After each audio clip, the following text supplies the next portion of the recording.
Okay, so we've got our first part inserted, and we did that by using the Insert Components tab.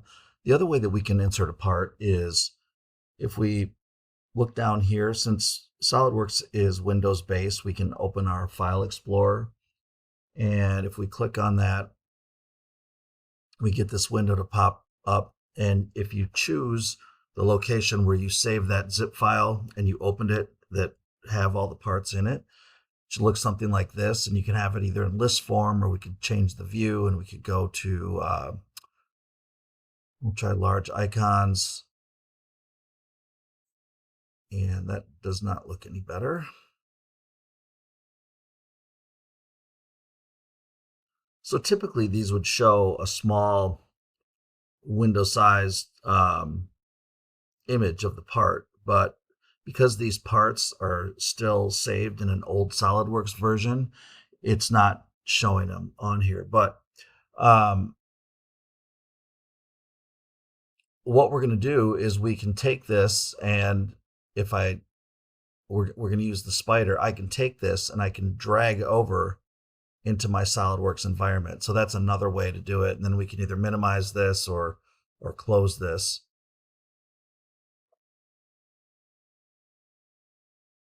And so just another way to do that. I personally usually use insert components, but again, I'm trying to show you different ways that we can use the program.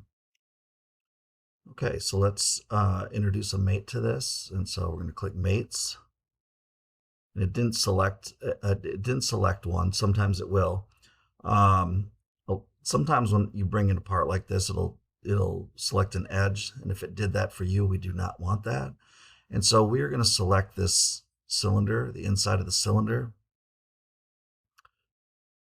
And then we're going to come around here and we want to select the inside of this cylinder. We're going to say, okay, it's concentric, which is what we wanted. And now that it is concentric, I can move that, I can rotate it, but you can see that if I rotate this around, that those holes are lined up, and so that's what we want. Now, we want this located here, and we're going to use a width mate, which is more of an advanced mate, and I'm going to go to the book for just a minute to show that. So this shows on page 457 of the book, and the width mate, it it has two components to it. And so we have a width selection and a tab selection. And so the width selection is we are defining where we want our part to go. And so in this first reference, we're selecting two sides of this box.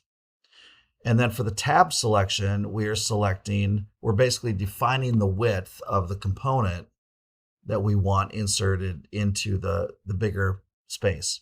And so in this case, the tab selection, I'm selecting each side of this box, and then here's the result. And so this would be a front view, but you can see that this smaller component, this tab selection, is centered in between our width selection.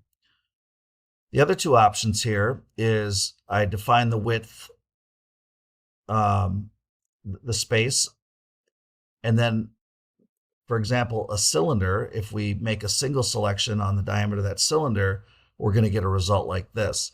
And now I can still move this cylinder up and down or front to back, but I'm not able to move this side to side because I've got that constrained with this width mate. And then this final example shows them we're again defining that space, the width of that space, and then we're also in the tab reference, we're defining where the center of that is by picking these two sides, and then you can see what the result is. We can also add some modifiers to this constraint, and we can either we can add a dimension to it or a percentage, and if we need to skew that one way or the other. All right, let's change this to the front view. And for this mate, we're going to choose advanced. And that gives us some other options. And so we're going to choose width. and that opens up two boxes. And one is going to be for our width definition, and then uh, it'll show our tab selection. And so for our width definition, we're gonna select the inside of here and then the other side. And then what they're calling width selection 2 is actually our tab selection. And they actually might have renamed that since that book came out. But and so we're going to define each side of the cube. And now you can see that it put it in there. And what's nice about this is if I zero in there, I'm going to just go back to an exact front view again so it's centered, is I'm going to hit OK. And you can see that this is exactly centered. There's space on each side, but it is exactly centered in that space. And I can still rotate this if I want to, but it's constrained now. I can't move it side to side, and I can't move it up and down because of both that width constraint or mate and the concentric one. Okay, so let's close this, click the green check.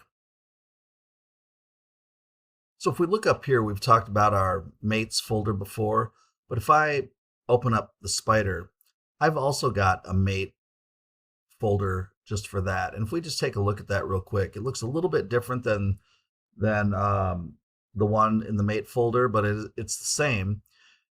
But what you'll see is with these two, it's got this symbol with an arrow pointing down, and that represents ground, but not the ground as you would think. It's just what SolidWorks calls it. And what that symbol represents is these are mates that keep the component in position, that they're grounded to that position. So again, we're not really doing anything with that, but that's why they look different if you were to look in there. So we're going to go ahead and end this video here, and we will begin the next video by inserting another part.